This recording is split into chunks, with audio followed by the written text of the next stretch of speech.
이 본말송에서 오직 성령의 권능을 받으라 31번째 말씀입니다. 너희가 믿을 때 성령을 받았느냐 제목으로 같이 은혜 받는 시간 갖도록 하겠습니다. 지난주에 이제 고린도에서 복음을 마치고 2차 전도행을 마쳤습니다. 이제 안디옥으로 돌아갔고 이제 사도 바울이 3차 전도행을 시작하는 부분이 오늘 우리가 들을 말씀입니다. 그 준비 과정이나 출발 과정이 다 생략되어 있습니다. 그래서 사도 바울이 이제 조용히 3차 여행을 시작했다고 저자인 누가가 밝히고 있습니다. 2차 전도 여행을 다녀와서 안디옥에서 좀 휴식을 취하고 머무르고 그리고 이제 출발했겠죠. 자, 3차 여행은 굉장히 좀 시간도 오래 걸리고 여러 도시를 갔습니다. 조금 복잡할 수가 있어서 제가 3차 전도 여행은 미리 요약해서 여러분들에게 말씀을 드리도록 하겠습니다. 그러니까 한번 오늘 지금 말씀을 잘 들으시고 사도 바울이 3차 전도행은 이런 여정을 통해서 또 이런 일들이 벌어졌구나 여러분들이 참고하시기 바랍니다. 먼저 지도를 통해서 3차 전도행 대략적인 말씀을 드리도록 하겠습니다. 자, 항상 시작은 안디옥입니다. 안디옥에서 이제 시작을 해서 우리 저 노란색 부분에 보면 갈라디아와 부르기아 지역이 있습니다. 그곳에 1차 전도여행을 통해서 많은 교회를 개척하지 않았습니까? 그곳에 가서 이제 교회를 신방하고 성도들을 격려합니다. 그리고 드디어 에베소로 들어가게 됩니다. 에베소 교회는 이제 3차 전도여행의 베이스 캠프와 같은 역할을 합니다. 이곳에서 2년 이상 머물면서 다른 주변의 도시를 가서 전도하고 복음을 전하는 일을 하게 됩니다. 사도 바울은 전도를 할 때 혼자 하지 않았습니다. 팀 사역을 했습니다. 3차 전도여행에 사도 바울과 같이 했던 사람은 바로 누구였습니까? 에바브로라는 사람하고 팀 사역을 하면서 같이 선교여행을 가게 되었습니다. 그리고 같이 복음을 전하는 거 마찬가지입니다. 안식이 되면 유대인의 회당에 가서 그들에게 복음을 전합니다. 그리고 에베소에는 두란노 서원이라고 하는 그런 이제 도서관이 있는데 그곳에서 매일 모여서 말씀을 가르치게 되었습니다. 그리고 에베소에 머무르는 동안에 고린도 교회 2차 전도여행 때 고린도 교회를 이제 개척하지 않았습니까? 근데 거기 자꾸 막 문제가 생기는 거예요. 여러 가지 문제가 발생했습니다. 그래서 사도 바울이 고린도에 편지를 보냅니다. 그것이 고린도 전서가 되겠습니다. 자, 고린도에까지 그렇게 해서 편지를 보냈고 이제 에베소에서 어디로 가냐? 마케도니아로 갑니다. 마케도니아에 보니까 저 위쪽인데 빌립보와 데살로니가가 있습니다. 바로 역시 사도 바울이 2차 전도여행을 하면서 빌립보와 데살로니가에 교회를 세웠습니다. 또 교회가 생긴 지도 얼마 안 됐죠. 성도들을 가서 격려를 합니다. 복음을 전합니다. 그리고 어떻게 합니까? 드디어 고린도에 내려갑니다. 고린도에 가서 여러 가지 문제를 해결합니다. 3개월을 고린도에 머물면서 여러 가지 일들을 합니다. 그리고 다시 역순으로 고린도에서 이제 마케도니아로 오고 드로아까지 오게 됩니다. 저 드로아라는 도시가 어떤 도시라겠습니까?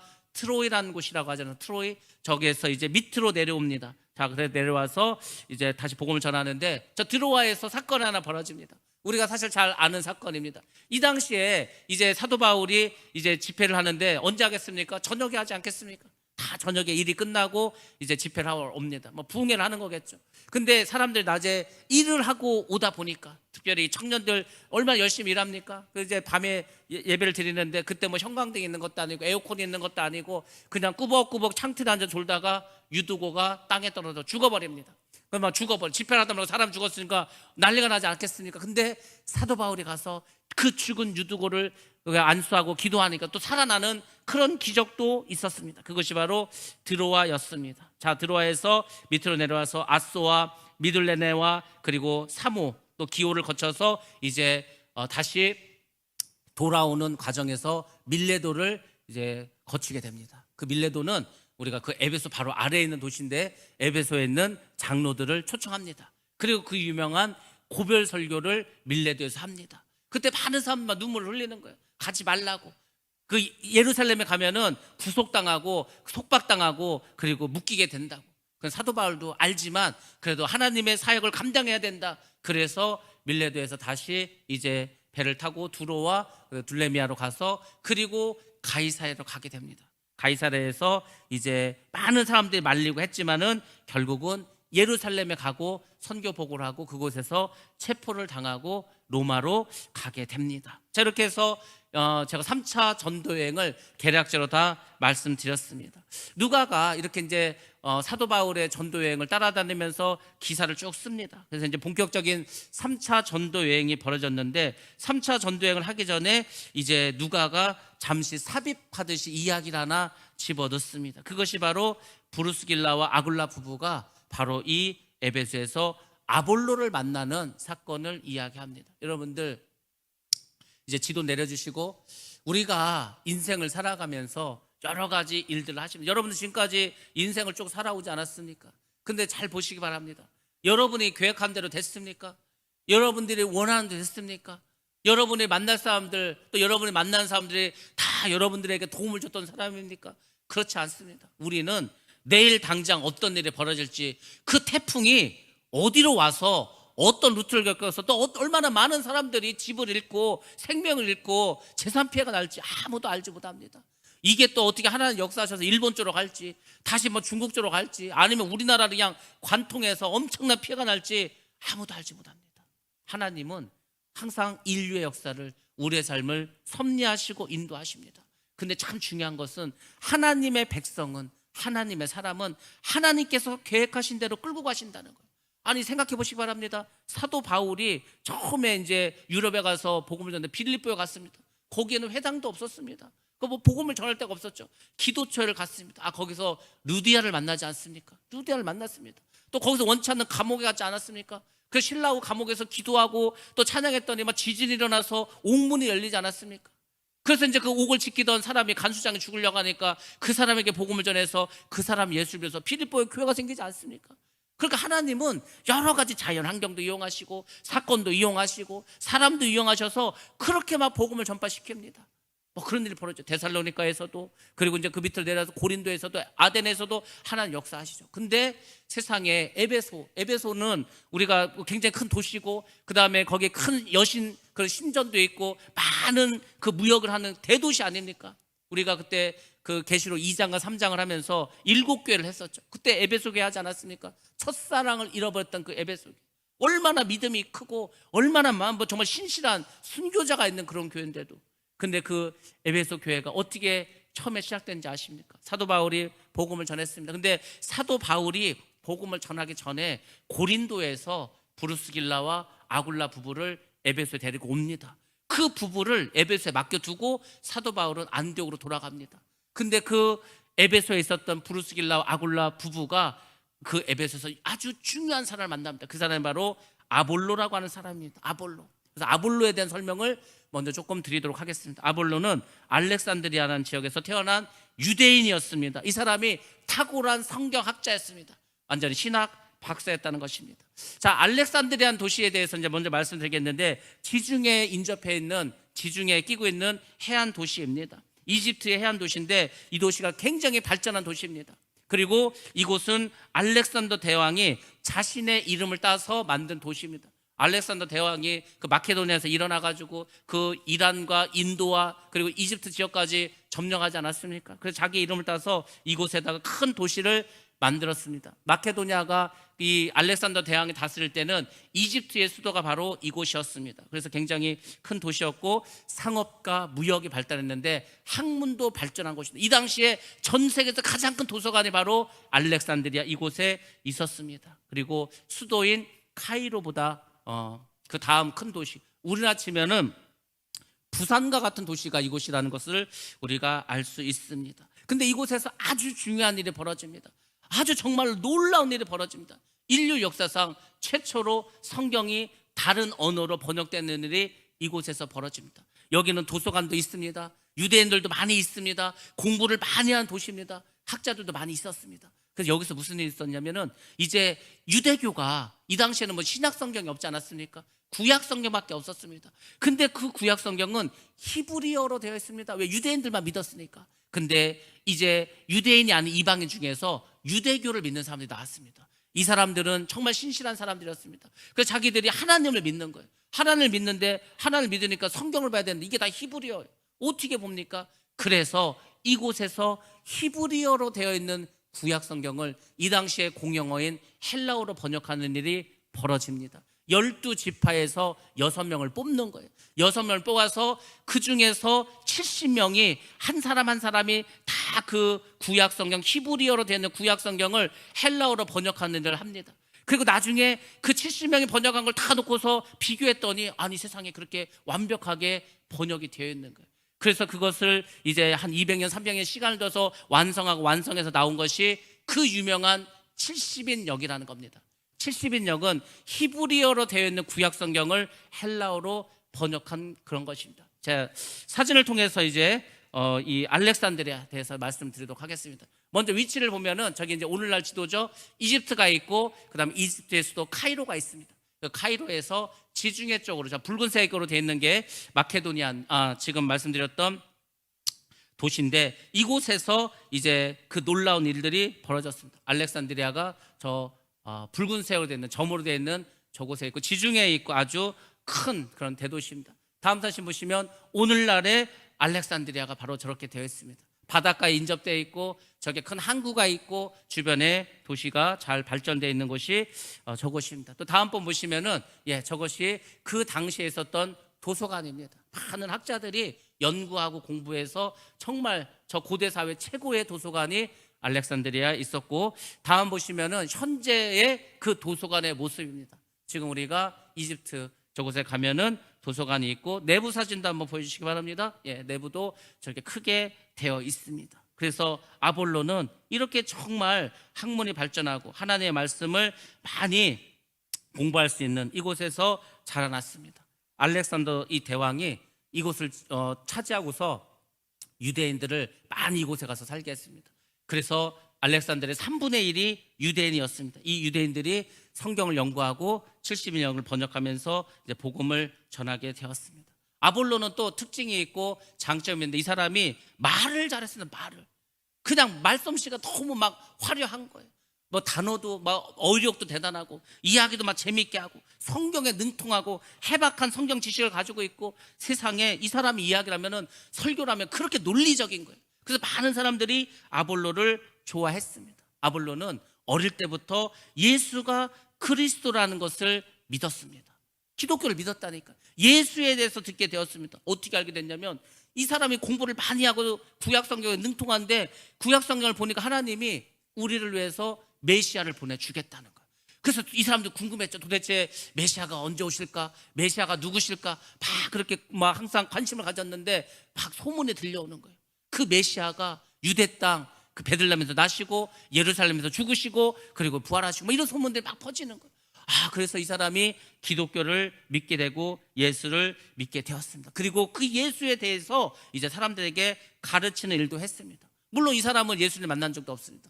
예수님의 제자처럼 그들과 같이 살지도 않았습니다. 동행한 적도 없습니다. 그렇지만 이 사람은 누구보다도 예수에 대해서 잘 안다고 생각하고 복음을 전했습니다. 또 하나 이 사람이 아주 좋은 장점이 있는데 이 사람은 신실하고 겸손한 사람이었습니다. 실력 있는 성경학자였습니다. 신학 박사였습니다.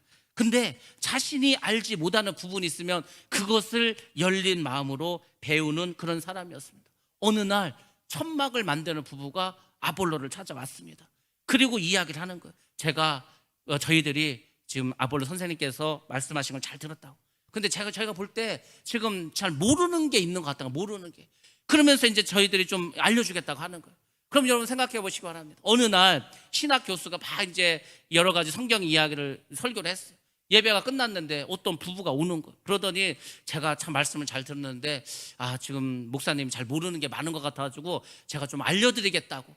그러면은 어떤 분이 그 기분 좋게 그걸 받아들이겠습니까? 내가 좀 신학 박사고 내가 누구보다 성경을 잘 아는데 내가 모르는 게 어디 있냐고. 당신들은 도대체 뭔데 천막이나 만든 주제에 뭘 나를 가르치겠냐고 이렇게 나올 거 아닙니까?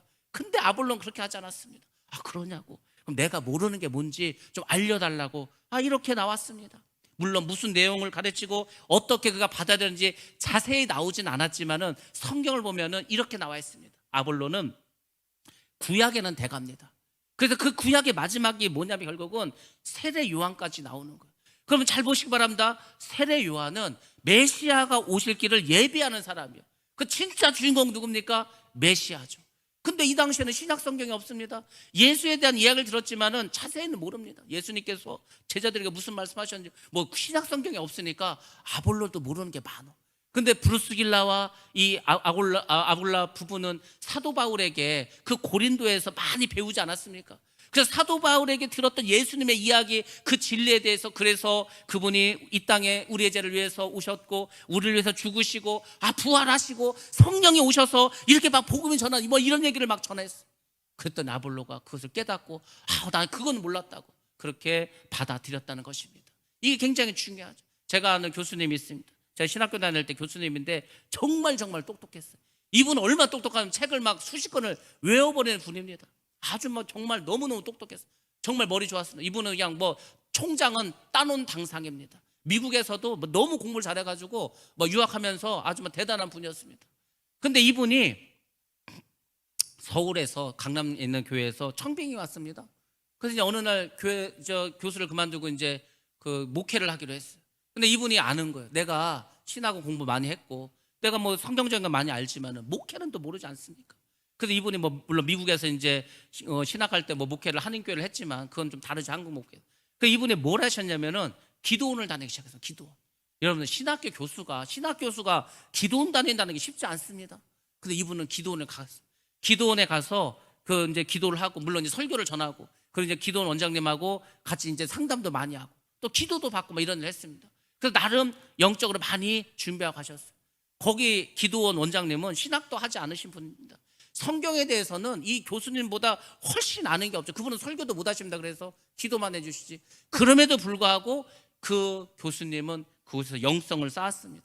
자기에게 필요한 것을 채우고 그리고 이제 서울에 가서 목회를 하시고 한 몇 년 전에 이제 은퇴를 하게 되었습니다. 그래서 참 아볼로도 그렇게 마음이 열려 있고 그리고 정말 이 사람도 하나님의 귀 쓰는 사람이라는 것을 우리가 알 수 있습니다. 아볼로가 이 브루스길라 아굴라 부부에게 이제 예수에 대해서 잘 안 다음에 이 사람이 이제 고린도로 가게 됩니다. 고린도는 원래 브루스길라 아굴라가 있었던 곳 아닙니까? 그곳에 가서 복음을 전해. 근데 우리가 고린도 전설을 보다 보니까 이 고린도에 어떤 일이 생겼습니까? 나는 예수파다, 나는 아볼로파다, 나는 베드로파다, 나는 바울파다, 뭐 이렇게 분파가 갈리지 않았습니까? 근데 아볼로파가 있었다는 거예요. 그만큼 아볼로가 말씀을 잘 가르치고 이 진리에 대해서 많이 깨달은 것을 우리가 알 수 있습니다. 아무튼 아볼로가 고린도로 가게 됐다고 하니까 이제 이 에베소에서 편지를 고린도에 보내줍니다. 추천서를 써준 거죠. 자, 그 내용이 성경에 나와 있습니다. 사도행전 18장 27절부터 28절 말씀입니다. 시작. 아볼로가 아가야로 건너가고자 하므로 형제들이 그를 격려하며 제자들에게 편지를 써 영접하라 하였더니 그가 가매 은혜로 말미암아 믿은 자들에게 많은 유익을 주니 이는 성경으로서 예수는 그리스도라고 증언하여 공중 앞에서 힘있게 유대인의 말을 이기미러라. 아멘. 예수는 그리스도다. 그게 복음의 핵심입니다. 우리가 그렇게 하나님께서 보내주신다는 그 메시아 그리스도가 바로 예수라는 그 복음을 증언했고 많은 사람들이 믿게 되었다. 이렇게 해서 이제 아볼로 이야기가 잠시 들어가고 드디어 다시 이제 바울 이야기로 넘어갑니다. 바울이 아까 말씀드린 것처럼 이제 안디옥을 떠났습니다. 갈라디아와 부르기아 지역을 지나서 드디어 에베소에 도착을 하게 되었습니다. 여러 교회를 우리가 순회하고 복음을 전했지만 역시 3차 전도여행의 가장 중요한 목적지는 바로 에베소에 있습니다. 에베소에 있으면서 복음도 전하고 주변의 도시도 전파하고 그곳에서 두란노 서원을 세워서 많은 말씀을 가르쳤던 것이 바로 에베소입니다. 그래서 이제 사도 바울이 에베소 도착했는데 그 성경에 보니까 그곳에 어떤 제자들이 있다고 이렇게 나옵니다. 도대체 이 사람들은 누구의 제자일까 자세히 나오지 않았지만 내용을 보면은 아볼로의 제자일 가능성이 높습니다. 여러분들 제자가 무엇입니까? 제자는 예수를 믿는 겁니다. 예수를 구주로 믿는 거예요. 내 삶의 주인으로 믿습니다. 그렇기 때문에 그분의 말씀을 따르는 사람들이 바로 제자입니다. 그렇지 않습니까? 예수를 믿고 그 예수의 말씀을 따르는 자들이 제자입니다. 근데 사도 바울이 보니까 이 사람들이 구약 성경을 많이 압니다. 세례 요한까지는 잘 압니다. 근데 예수를 몰라. 주인공을 몰라. 가장 핵심을 모릅니다. 복음 신앙의 기초가 잡혀있지 않는 거예요. 사도 바울이 이들에게 질문합니다. 첫 번째 질문이 이것이었습니다. 너희가 믿을 때 성령을 받았느냐? 이걸 물어봅니다. 여러분들 예수를 믿는데 나는 성령을 받지 않았습니다. 나는 성령 충만하지 않습니다. 그 예수 믿는 거 아닙니다. 예수를 믿는 최종 단계가 성령 충만인 거예요. 내가 예수를 믿기로 했습니다. 그리고 내가 이제 신앙생활을 합니다. 그런데 성령을 받지 않았다면 그거는 할 수가 없습니다. 여러분, 성령 안 받고 신앙생활 그게 가능합니까? 어려워서 못합니다. 힘들어서 못합니다. 뭔가 문제만 생겨도 믿음에서 다 떠나갈 수밖에 없습니다. 왜 초대교인들이 자기의 생명도 직장을 잃어가면서 그렇게 고난을 당하면서 그렇게 믿었던 이유가 뭡니까? 성령을 받았기 때문입니다. 오늘날도 마찬가지 않습니까? 예수를 믿기가 힘든 세상입니다. 세상에 유혹이 많고 화려하고 예수를 믿는 게 사람들에게 조롱거리가 되고, 예수를 누가 믿습니까? 오늘날 같은 세상에 너나 믿으라고 하지. 그게 예수 믿는 거 아닙니까? 근데도 그럼에도 불구하고 우리가 예수를 믿을 수 있는 것은 성령을 받았기 때문인 거예요. 그러니까 사도 바울도 그걸 알죠. 그래서 그들의 믿음을 점검하고 그들이 어떤 상태인가를 알기 위해서 너희가 믿을 때 성령을 받았냐 이렇게 물어봅니다. 그랬더니 그들이 대답합니다. 우리는 성령의 계심도 듣지 못했습니다. 성령을 받는 건 두 번째 문제고, 성령이라는 분이 계신다는 것도 듣지도 못했습니다. 이렇게 얘기를 하는 거예요. 깜짝 놀랐겠죠. 사도 바울이 두 번째 질문합니다. 그러면 너희들은 도대체 무슨 세례를 받았느냐 이렇게 말합니다. 그랬더니 그들이 말합니다. 우리는 요한의 세례를 받았다고 이렇게 말합니다. 요한의 세례가 무엇인가? 요한의 세례는 회개의 세례입니다. 회개의 세례예요. 그래서 바울은 그들에게 얘기합니다. 그래, 잘했다. 요한의 세례가 필요하다. 너희가 예수를 믿으려면 일단 회개를 해야 된다는 거. 근데 그 다음이 있다는 그 다음. 근데 이 제자들은 그 다음을 하나도 모릅니다. 그래서 그 다음의 과정에 대해서 이제 그 제자들에게 사도 바울이 이야기를 합니다. 자, 어떤 이야기를 했을까? 사도행전 19장 4절 말씀에서 말씀해 주겠습니다. 한번 보겠습니다. 시작. 바울이 이르되 요한이 회개의 세례를 베풀며 백성에게 말하되 내 뒤에 오시는 이를 믿으라 하였으니 이는 곧 예수라 하거늘. 아멘. 예수에 대해서 이제 알려줘. 예수, 지금 세례 요한 이렇게 말하지 않냐. 내 뒤에 오는 분이 있다. 그 분이 예수예요. 그분이 주인공이야. 우리가 믿어야 할 분은 그것이다. 그분이라는 거죠. 그래서 예수 그리스도에서 증거합니다. 예수 그리스도에서 이 땅에 오셨다. 이 땅에 오시는 건 뭐냐면 우리가 다 죄인이에요. 죄인은 하나님께 나아갈 수가 없습니다. 하나님과 함께 할 수 없는 거예요. 이 죄의 문제를 아무도 해결할 수가 없는 거예요. 그 죄의 문제를 해결하기 위해서 예수님께서 희생제물이 되어가지고 죽으셨다는 거죠. 그래서 어떻게 합니까? 죄인인 우리를 하나님의 자녀로 만들어주시는 거예요. 그래서 우리가 이제 하나님의 자녀가 되었습니다. 그 예수님이 죽으셨죠. 죽은 게 끝난 게 아니고 또 부활하셨죠. 부활하셨고 하늘로 올라가셨습니다. 하늘로 올라가서 굿바이 뭐 이게 아니고 성령을 보내주셨다. 이것에 대해서 다 이야기를 합니다. 그러니까 예수를 믿으려면 회개하셔야 됩니다. 제사함을 받아야 됩니다. 성령을 받아야 됩니다. 이 과정이 다 가야 되는데 1단계에서 멈추고 말았습니다. 이 사람들은. 그래서 사도 바울이 그 제자들에게 다 이야기합니다. 너희가 성령 충만을 받아야 된다. 제사함도 받아야 된다. 그런 기독교의 기본적인 진리를 가르칩니다. 그래서 그 제자들이 다시 세례를 받습니다. 바로 예수의 이름으로 세례를 받는 거예요. 예수의 이름으로 세례를 받는 것은 제사함을 받았다는 의미입니다. 회개를 했으면 그 죄가 없어져야 될 거 아닙니까? 그 죄가 사해져야 될 거 아닙니까? 그러려면은 세례를 받으라는 거. 누구의 이름으로? 예수의 이름으로. 예수의 이름으로 세례를 받고 그들을 바울이 안수했습니다. 그때 그들이 성령을 받게 되었습니다. 뭐 어떻게 성령을 받은지 아십니까? 그 제자들이 안수를 받고 방언을 말하고 예언을 말하기 시작했습니다. 여러분들, 이게 성경에 나와 있는 이야기라고 여기서 끝이면 안 됩니다. 그럼 나는 그러면 어디까지 갔는가? 나는 내 믿음의 단계가 어느 단계인가를 여러분이 정말로 살펴보시고 내 믿음의 단계를 한번 점검해 보셔야 됩니다. 사도행전 2장에 보면은 드디어 성령께서 임하셨습니다.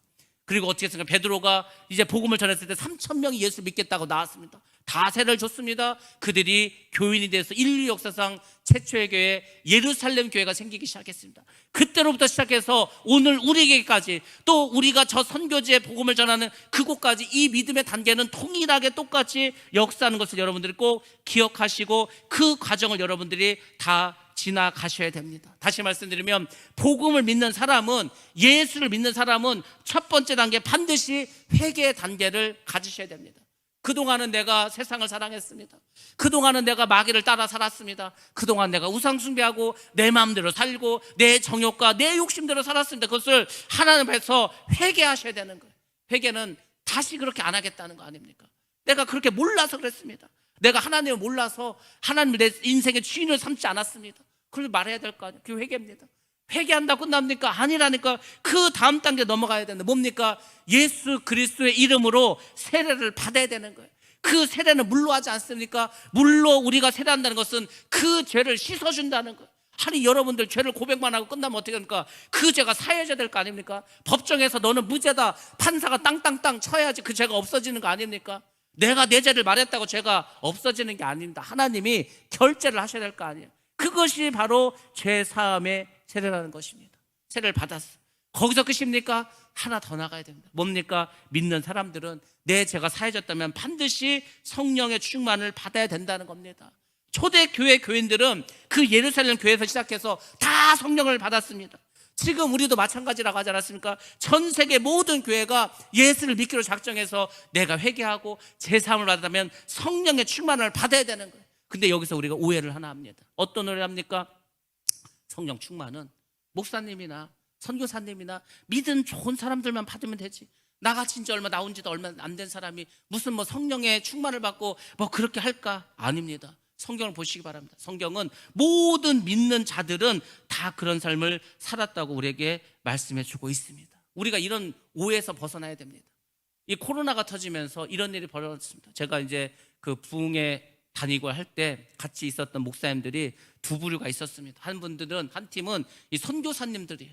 이분들이 코로나가 터지니까 선교지에서 다 이제 한국으로 돌아왔습니다. 선교사가 선교를 안 하니까 뭐 할 일이 있겠습니까? 한국에서 목회를 할 수 있습니까? 아무것도 할 수 없죠. 그리고 이제 선교를 안 하니까 선교비도 끊어졌습니다. 이분이 당장 먹고 살 게 없는 거예요. 그래서 이 선교사님들이 뭐 하는지 아십니까? 낮에는 어디 건물에 가서 청소를 합니다. 저녁에는 뭐 대리운전을 하는 분도 있습니다. 아니면 이제 자동차가 새로 나오면은 그 공장에서 차를 주인에게 갖다 주는 뭐 이런 일도 합니다. 뭐 이렇게 해서 이제 돈을 버는 거예요. 그렇게 하고 주일날이 되면은 이제 자기가 선교했던 나라가 있지 않습니까? 그러면은 그 사람들, 그 나라 사람들이 한국에 막 일하러 들어온 사람들이 많이 있습니다. 그 사람들을 전도해가지고 같이 예배를 드리는 거예요. 그래서 평일에는 신앙생활을 그렇게 목회를 못하고 돈을 벌고 주일날에는 그렇게 또 어떤 주의 종으로서 일을 감당합니다. 그리고 거기 있는 목사님들도 뭐 교회는 했는데 성도가 없습니다. 그러면 평소에는 다 돈을 버는 거예요. 그리고 이제 목회를 감당하십니다. 근데 중요한 거는 그런 삶 속에서도 이분들은 아무도 걱정, 근심하고 뭐 내 팔자가 왜 이런가 이렇게 말하는 사람 아무도 없습니다. 부족한 저를 사용하시고 연약하고 능력 없는 나를 주의 종으로 삼아주셔서 주의를 감당할 수 있도록 해주셔서 감사합니다. 이렇게 합니다. 왜 그런지 아십니까? 그분들이 성령 받았기 때문에. 성령 받지 않으면은 아니 내가 지금 뭐 하는 일도 없고 누가 뭐 돈을 보내주는 것도 아니고 아무 성도도 없고 뭐 하겠습니까? 그래도 그분들은 성령을 받았기 때문에 일을 감당하는 겁니다. 초대 교인들이 예수를 믿는다고 하면은 일단 유대에게서 쫓겨납니다. 모든 나의 권리를 다 빼앗깁니다. 장사를 못하고 취직한 거 다 쫓겨나야 되고 재산도 빼앗기고 감옥에 갈 수도 있고 죽을 수도 있습니다. 아니 근데 그 사람들이 왜 예수를 믿는다고 하고 그 핍박을 당했을까? 성령을 받았기 때문에, 하나님을 믿기 때문에, 내가 죽으면 저 천국에서 산다는 소망이 있었기 때문에 다 그렇게 할 수 있었습니다.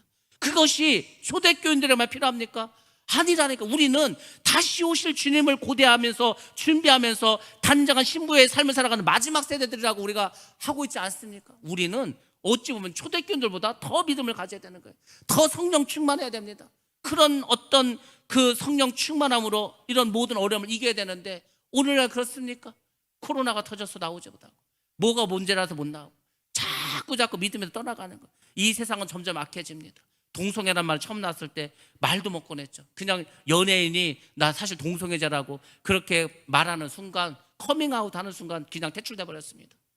근데 자꾸 영화도 드라마도 동성애에 관련된 게 나오는 거예요. 처음에는 뭔가 사람들 보면서 좀 뭐 이게 좀 거부했습니다. 근데 이게 자꾸 나오다 보니까 지금은 이제 어느 단계 왔냐면 뭐 그럴 수도 있겠네. 자기들이 좋다는데 뭐 동성끼리 살면 어때? 뭐 이렇게 됩니다. 그리고 이방 문제도 그렇죠. 동성끼리는 애를 못 낳지 않습니까? 그래서 이제 뭐 이게 어떤 이방의 문제도 있는 거예요. 어떤 판사님이 입양을 이제 동성애 부부가 이제 요구했습니다. 그런데 당신들은 동성애 가정이라서 안 된다고 이야기했습니다. 그 판사가 옷을 벗었습니다. 왜냐하면은 지금 동성애 법이 통과된 나라에서는 판사라도 그런 말 하면 안 되는 거예요. 그래가지고 결국은 판사복을 벗었다니까요. 지금 세상이 그렇게 됩니다. 앞으로 우리나라도 언젠가 이게 법이 통과되면 이제 뭐 완전히 우리나라도 다 무너지는 거 아니겠습니까? 세상이 그렇게 가고 있어. 그런 세상 속에서도 믿음을 지키고 신앙을 지키고 한다는 것은 우리가 성령 받지 않고서는 할 수가 없는 일입니다.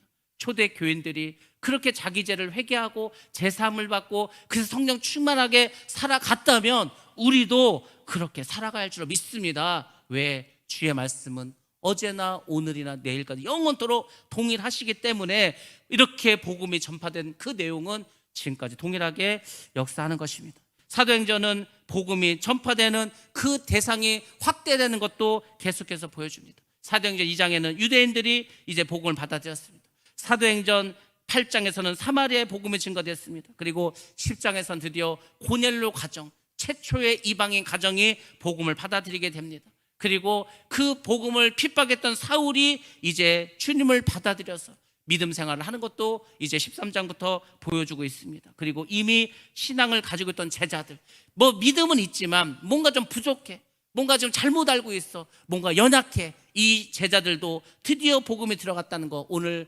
말씀 사도행전 19장에서 나와 있습니다. 모두 동일한 방식으로 구원받고 회개하고 거듭나고 성령을 받았다는 것입니다.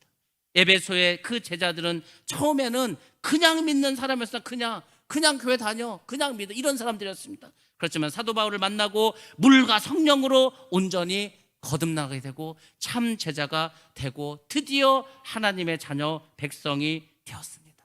사도 바울은 3차 전도 여행을 하면서 이 에베소에서 사역을 합니다. 그 사역의 핵심은 무엇이냐? 바로 우리 믿음의 기초, 우리가 무엇을 믿어야 되는가, 어떻게 믿어야 되는가, 믿음의 단계는 어떤 것이 있는가, 그 중요한 과정들을 3차 전도 여행을 해서 처음에 1차, 2차는 아무것도 몰라요. 그러니까 일단 복음을 전했습니다. 예수를 믿으라고, 예수를. 예수를 믿게 되었죠. 그 다음은 뭔가? 그 다음 우리가 성숙하고 성화되고 성령 충만함을 받아야 된다. 이것에 대해서 말씀을 전합니다. 이제 제가 이제 19장 이후부터 해서 계속해서 3차 전동의 이야기를 말씀드릴 겁니다. 복음이 이렇게 전파되는구나, 이렇게 믿음이 성장되는 거구나, 여러분들 깨달으시기 바랍니다. 그리고 이제 우리가 이번 주간에 이제 명절을 맞이합니다. 우리가 명절 동안에 이제 많은 가족들을 만나죠. 근데 그 가족 중에서 믿지 않는 가족들이 많이 있습니다. 우리 교회도 1순위가 뭡니까? 믿지 않는 가족들, 예수 믿고 구원받을 수 있도록 가정에 복음을 위해서 늘 힘쓰고 있지 않습니까? 근데 여러분 보시기 바랍니다. 이렇게 복음을 전해도, 교회 가자고 해도, 예수 믿자고 해도 왜 이렇게 변화가 일어나지 않고 왜 안 되는가? 이유가 있겠죠. 여러분들, 제가 오늘 어떤 가족에 대한 이야기를 할 것입니다. 우리 한국 사회에서 가족 문제에서 가장 큰 문제는 뭡니까? 고부 갈등이지 않습니까? 고부 갈등. 그 고부 갈등 때문에 부부에도 문제가 생기고 여러 가지 형제들 간에도 문제가 생기고 막 하지 않습니까? 근데 여러분들 보시기 바랍니다. 정말 이런 사랑이 있다면 여러분들이 복음을 전하고 여러분이 교회 가자고 할 때 그 사람들이, 그 가족들이 안 간다고 할 수 있을까? 여러분들 오늘 이 가족의 이야기를 한번 들어보시고 우리가 무엇을 놓치고 있는가? 내가 어떻게 예수를 믿어야 되는가? 또 하나, 내가 정말 이런 시어머니를 만나지 못해서 나는 참 어찌 보면은 그런 행복한 그런 어떤 시집살이를 하지 못했던 분이더라도 나라도 이런 시어머니가 돼야 되겠다, 그런 각오로 여러분 한번 말씀을 들으시기 바랍니다. 자, 일단 사연입니다. 내 나이 11살에 아버지가 돌아가셨다. 내 아래로는 여동생이 하나 있다. 전업주부였던 엄마는 그때부터 생계를 책임지셔야 했다. 못 먹고 못 입었던 것은 아니었지만 여롭진 않았다. 대학 졸업 후 입사 2년 만에 결혼을 하였다. 그때부터 처음부터 시어머니가 좋았다. 시어머님도 처음부터 날 아주 마음에 들어 하셨다. 10년 전에 결혼을 했다. 그리고 만 1년 만에 친정엄마가 암 선고를 받으셨다. 난 엄마 건강도 걱정이었지만 수술비와 입원비 걱정부터 해야 했다. 남편에게 얘기했다. 남편은 걱정 말라고 하며 내일 돈을 융통해 볼 테니 오늘은 푹 자라고 이야기했다. 다음날 친정엄마 입원을 시키려 친정에 갔지만 엄마도 선뜻 나서질 못하셨다. 마무리 지어야 할 일이 몇 개 있어서 4일 후에 입원하자고 하셨다. 엄마가 마무리 지을 게 뭐 있겠나, 병원비 때문이겠지. 집에 돌아오는 버스 안에서 하염없이 눈물이 났다. 그때 시어머니께서 전화를 하셨다. 지은아, 너 울고 있니? 울지 말고 내일 나에게 3시간만 좀 시간을 내다오. 다음 날 시어머니와의 약속 장소에 나갔다. 시어머님이 무작정 한의원으로 날 데려가셨다. 미리 전화 예약을 하셨는지 원장님께서 말씀하셨다. 원장님은 간병을 하셔야 한다고요 하면서 맥을 짚어보시고 몸에 좋은 약을 한 제 지어주셨다. 그리고 또 백화점에 데려가셨다. 솔직히 속으로는 좀 답답했다. 어머니께 죄송한 마음도 있었던 것 같다. 트레이닝복과 간편복 4벌을 사주셨다. 선식도 사주셨다. 함께 집으로 왔다. 어머니께서 그제서야 말씀하시기 시작했다. 환자보다 간병하는 사람이 더 힘들어. 병원에만 있다고 아무거나 먹지 말고 아무렇게나 입지 말고 하시더니 봉투를 내미셨다. 엄마 병원비 보태 써라. 내가 시집 온 지 얼마나 됐다고 돈이 있겠어. 그리고 이건 죽을 때까지 너랑 나랑 비밀로 하자. 내 남편이 병원비 구해오면 그것도 보태 쓰거라. 내 아들이지만 남자들 본래 유치하고 애 같은 구석이 있어서 부부싸움 할 때 꼭 친정으로 돈 들어간 거 한 번씩은 꺼내서 속 뒤집어 놓는단다. 그러니까 우리 둘만 알자. 마다했지만 끝끝내 내 손에 꼭 쥐어주셨다. 나도 모르게 무릎을 꿇고 시어머니께 기대어 엉엉 울고 있었다. 2천만 원이었다. 친정엄마는 그 도움으로 수술을 하시고 치료도 받으셨지만 이듬해 봄 결국 엄마는 돌아가셨다. 그날 병원에서 오늘이 고비라고 하였다. 눈물이 났다. 남편에게 전화했고 갑자기 시어머님 생각이 났다. 나도 모르게 울면서 어머니께 전화를 드렸다. 시어머님은 늦은 시간에도 불구하고 남편보다 더 빨리 병원에 도착하셨다. 엄마는 의식이 없으셨다. 엄마 귀에 대고 말씀드렸다. 엄마, 우리 어머니 오셨어요. 엄마, 작년에 엄마 수술비 어머님이 해주셨어. 엄마 얼굴 하루라도 더 볼 수 있으라고. 엄마는 미동도 없으셨다. 당연한 결과였다. 시어머니께서 지갑에서 주섬주섬 무얼 꺼내서 엄마 손에 쥐어주셨다. 우리의 결혼 사진이었다. 사부인 저예요. 지은이 걱정 말고 사돈처녀 정은이도 걱정 말아요. 지은이는 이미 제 딸이고요. 사돈처녀도 내가 혼수 잘해서 시집 보내줄게요. 걱정 마시고 편히 가세요.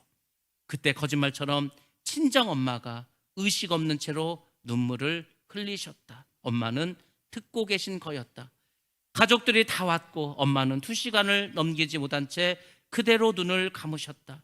망연자실 눈물만 흘리고 있는 날 붙잡고 시어머니께서 함께 울어주셨다. 시어머님은 들어가라고 해도 3일 내내 빈소를 함께 지켜주셨다. 우린 친척도 없다. 사는 게 벅찼기에 엄마도 따로 연락 주고받는 친구도 없었다. 하지만 엄마의 빈소는 시어머님 덕분에 3일 내내 시끄러웠다. 빈소가 썰렁하면 가시는 길이 외로워. 친정엄마가 돌아가시고 시어머님은 내 동생까지 잘 챙겨주셨다. 가족끼리 외식하거나 여행 갈 땐 꼭 내 동생을 챙겨주셨다. 내 동생이 결혼을 한다고 했다. 동생과 시어머님은 고맙게도 정말 나 이상으로 사이좋게 잘 지내주었다. 시어머님이 또다시 나에게 봉투를 내미신다. 어머님, 남편이랑 따로 정은이 결혼자금 마련해 놨어요. 마음만 감사히 받을게요. 도망치듯 돈을 받지 않고 나왔다. 버스 정류장에 다다랐을 때 문자가 왔다. 내 통장으로 3천만 원이 입금되었다. 그 길로 다시 시어머니께 달려갔다. 어머니께 너무 죄송해서 울면서 짜증도 부렸다. 안 받겠다고 시어머니께서 함께 우시면서 말씀하셨다. 지은아, 너 기억 안 나? 친정엄마 돌아가실 때 내가 약속 드렸잖아. 혼수해서 시집 잘 보내겠다고. 나 이거 안 하면 나중에 내 엄마를 무슨 낯으로 뵙겠어. 시어머님은 친정엄마에게 혼자 하신 약속을 지켜주셨다. 난 그날도 또 엉엉 울었다. 시어머니께서 말씀하신다. 순둥이 착게 빠져가지고 어디에 쓸고 제일 불쌍한 사람이 도움을 주지도 받을 줄도 모르는 사람이야. 그리고 힘들면 힘들다고 얘기하고 울고 싶을 땐 목 놓아 울어버려라. 제부될 사람이 우리 시어머니께 따로 인사드리고 싶다 해서 자리를 마련했다. 시부모님, 우리 부부, 동생네. 그때 시어머님이 시아버지께 사인을 보내셨다. 그때 아버님께서 말씀하셨다. 초면엔 이런 얘기 괜찮을지 모르겠지만 사돈처녀 혼주 자리에 우리가 앉았으면 좋겠는데 혼주 자리엔 사실 우리 부부가 앉으려 했었다. 다 알고 결혼하는 것이지만 그쪽도 모든 사람들에게 다 친정 부모님이 안 계신다고 말씀 안 드렸을 텐데 다른 사람들 보는 눈도 있고 그랬다. 난 거기까진 생각을 못했던 부분이었다. 내 동생네 부부는 너무도 감사하다며 흔쾌히 받아들였다. 그리고 내 동생은 우리 시아버지 손을 잡고 신부 입장을 하였다.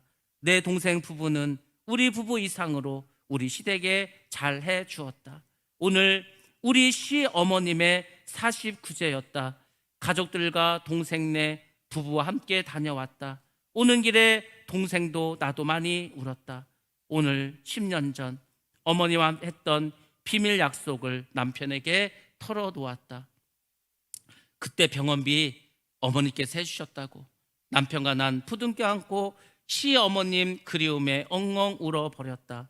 난 지금 아들이 둘이다. 난 지금도 내 생활비를 쪼개서 따로 적금을 들고 있다. 내 시어머니께서 나에게 해주셨던 것처럼 나도 나중에 내 며느리들에게 돌려주고 싶다. 내 휴대폰 단축번호 1번은 아직도 우리 시어머니이다.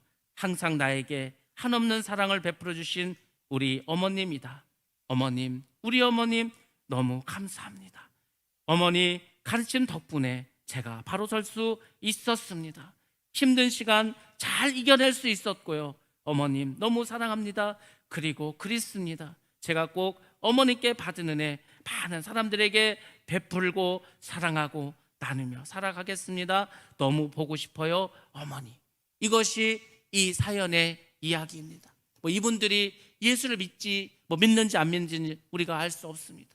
중요한 건 우리가 사랑을 전하고 정말 우리의 마음을 최선을 다해서 그렇게 행한다면 어느 누구도 감동을 받고 따를 수밖에 없습니다.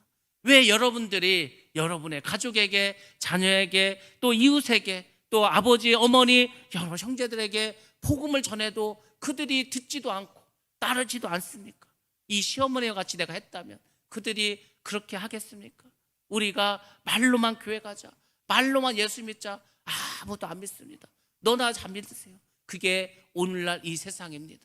이 시어머니는 또 이 시아버지는 정말 그 며느리의 필요를 알았습니다. 무엇이 중요한지 알았습니다. 그 동생이 결혼하는데 혼주 자리에 젊은 언니가 앉아있으면 사람들이 수근수근 할 거 아닙니까? 저 신부 자리에 왜 저렇게 젊은 사람들 앉아있지? 다 아시는 거예요. 그래서 그들이 부탁도 하기 전에 미리 이렇게 해주시지 않습니까? 엄마가 병원에 입원하면 돈 많이 들죠. 엄마가 입원했으니까 먹는 거 부실하겠죠. 시엄마가 다 챙겨주지 않습니까? 그런 사랑을 베푸셨습니다. 하나님께서 만약에 우리에게 이렇게 말씀하십니다. 너희들 나를 믿어라. 나를 믿으면 내가 너희들 천국 살게 해줄게. 너희들 내 뜻대로 살아라. 누가 믿겠습니까? 아무도 믿지 않습니다. 우리가 하나님을 믿는 것은 하나님께서 그분의 가장 소중한 아들 예수 그리스도를 우리를 위해서 보내주시고 그를 죽이셨기 때문에 우리가 하나님의 말씀을 믿는 것입니다. 우리가 복음을 전하고 예수를 전할 때 말로만 전한다고 누구도 감동받지 않습니다. 누구도 감동받지 않습니다.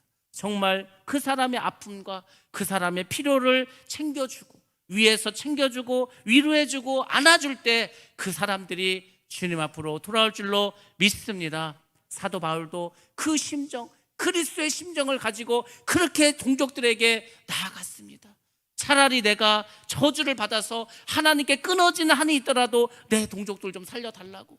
모세가 그렇게 범죄했던 이스라엘 백성들을 향해서 하나님 생명책에서 내 이름을 지어주시더라도 저들의 죄를 용서하시고 저들을 구원해 달라고 그 마음과 그 심정이 있을 때 그때 믿지 않는 자들이 주님 앞으로 돌아올 줄로 믿습니다. 이번 추석 명절을 통해서 여러분들 믿지 않는 많은 가족들을 만나게 될 것입니다. 지금부터 기도하시기 바랍니다. 그들에게 필요한 게 뭘까? 그들에게 내가 해줄 수 있는 말이 무엇일까? 내가 저들에게 무엇으로 이 그리스도의 사랑을 전할 수 있을까? 이 시어머니와 같은 그런 마음을 우리에게 주님 주셔서 정말 이번 추석 동안에, 이번 연휴 동안에 믿지 않는 가족들에게 복음을 전하고, 또 아직도 예수를 알지 못해서 이 어두운 세상, 힘들게 세상의 쾌락만을, 세상만 바라보면서 생명 없이 살아가는 그들에게 이 복음을 전할 수 있는 그런 사람들이 될 수 있게 해달라고 저 여러분들 기도하시는 그런 귀한 명절이 되시기를 주님의 이름으로 축복합니다.